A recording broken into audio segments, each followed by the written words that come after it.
Bonjour et soyez les bienvenus sur les Chroniques Angéliques, qui se veulent plus informatives et évidemment moins drôles que les Chroniques Fantasy de Devil.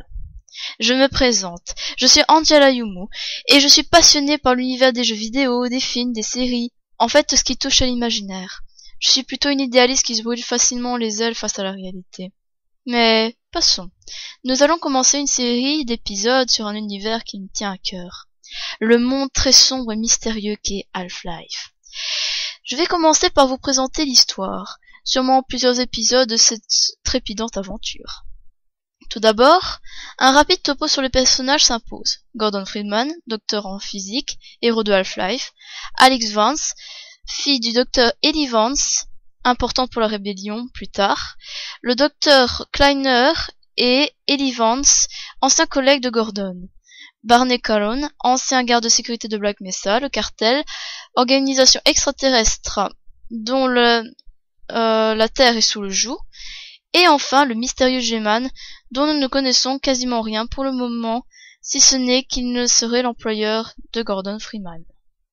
Voilà, maintenant que je viens d'annoncer les personnages principaux, commençons l'histoire qui se partagera en 7 points principaux. La fuite vers Xen, la résonance en chaîne, la tempête de portail, le cartel envahit la Terre, donnant lieu à la guerre des 7 heures, l'apogée du cartel, la rébellion, la chute de la citadelle. Premier point, la fuite vers Xen, se passant en l'année 1995. Les événements majeurs sont l'empire du cartel qui envahit le monde de Nihilant, la longue lutte qui s'ensuit, et la race de Nihilant qui fuit vers Xen. Le cartel envahit et prend le contrôle du monde maternel des Vortigaunt, race réduite en esclavage, eux et leur leader, le Nihilant. Une longue lutte s'ensuit et une fuite se met en place de planète en planète jusqu'à être acculés dans le mur.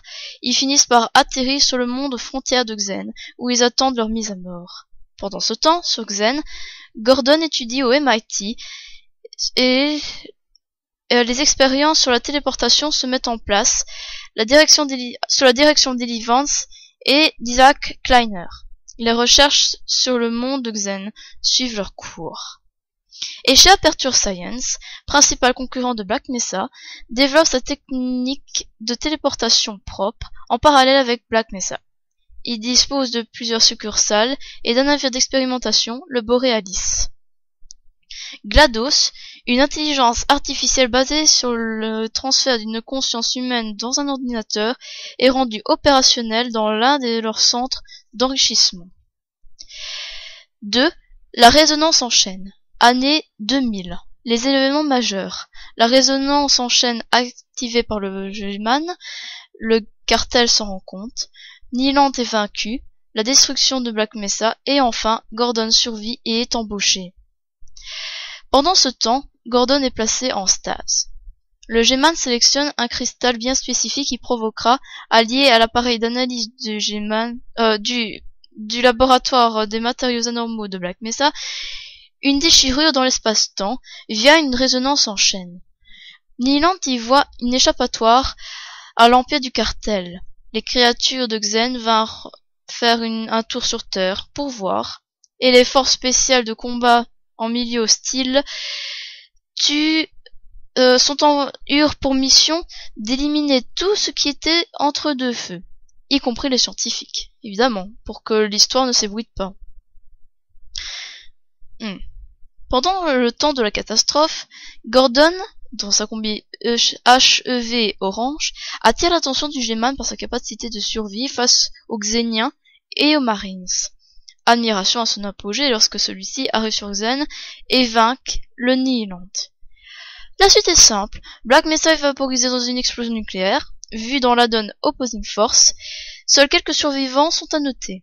Wallace Breen, ancien administrateur de Black Mesa, il faudra bien la merde sur Terre d'ailleurs, plus tard vous verrez.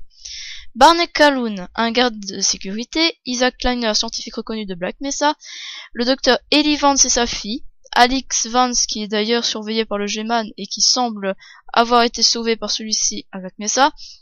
Il semblerait que le sauvetage d'Alyx Vance fut l'objet d'un chantage entre le G-Man et Lee Vance. Et enfin, Arne Magnusson, le type au micro-ondes.